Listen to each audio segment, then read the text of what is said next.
Hi. So two men were talking the other day about who should be the head of the household, the husband or the wife. And the first man said, well, I'm breadwinner. I should be the head of the household. It only makes sense.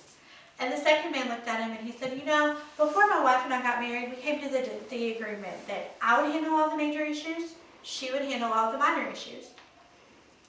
So the first man leaned in and he said, well, how's that working out for you? The second man, so far there haven't been any major issues.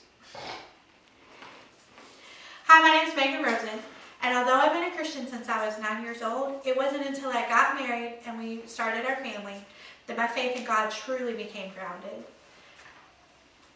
My husband, Lee, is from Phoenix, Arizona. I'm from Dallas, Texas, and we both met working at Hastings here in Longview, Texas. Now, while we were dating, he ended up moving back to Arizona for a little bit, and that only strengthened our relationship. But he flew me out to Arizona to meet his family, and while there, he proposed to me not once, but twice.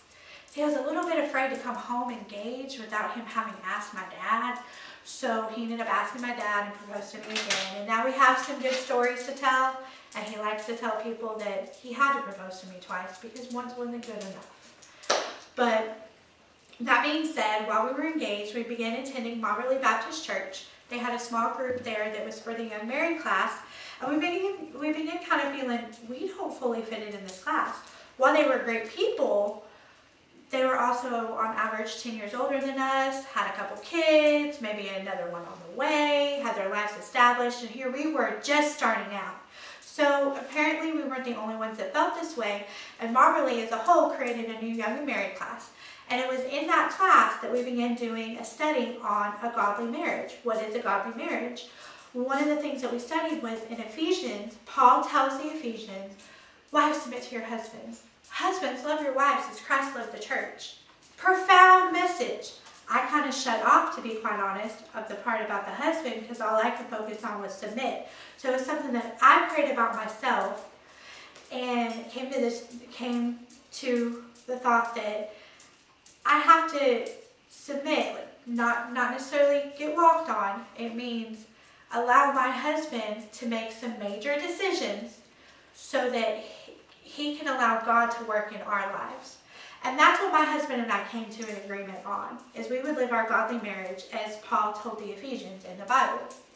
Well, we also decided at that time that we would wait to have children before we've been married for about 5 years. And that is something that I can truly say was a godly decision because we were married 5 years on October 23rd, 2009. And in March 2010, found out that we were having a baby. And I'm sure, as you can tell in some of this, that prayer was already big in our lives.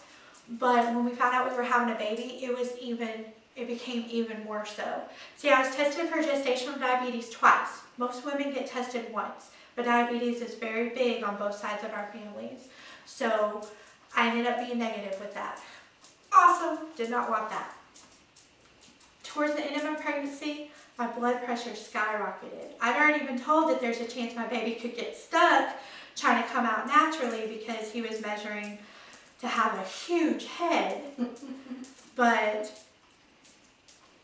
I still wanted the option of possibly doing a natural birth.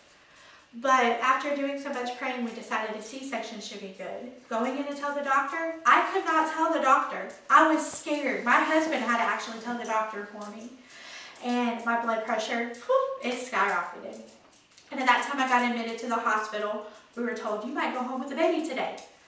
Can you imagine? Okay, most people are ready to have a baby. They know it could happen at any time, but when you actually hear the words, you might have a baby today, oh my gosh. I know we were both probably silently praying to God because we did not feel prepared at that point. But it was actually a week and a half later that we had our child. And I have to tell you that while I was pregnant, and then once I saw my child's face, I just realized how much God truly loves me. How can you not believe that there was somebody who created you when you learn about what's going on inside your body when you're pregnant? Your body is preparing a home. It's preparing a home for this child in front of you. And inside of you, excuse me. And then not only that, but then God's got different steps that's going on with this child. And learning that and then holding my child for the first time, and honestly, every day I see my child, I realize how much God loves me. God loves us.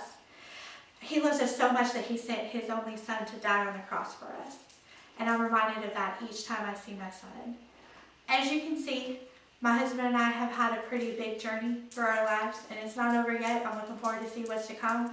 But I'm sure that if my husband was sitting around talking to his friends and they were asking who's the head of the household, my husband would say he is, but we've had some major issues. Thank you.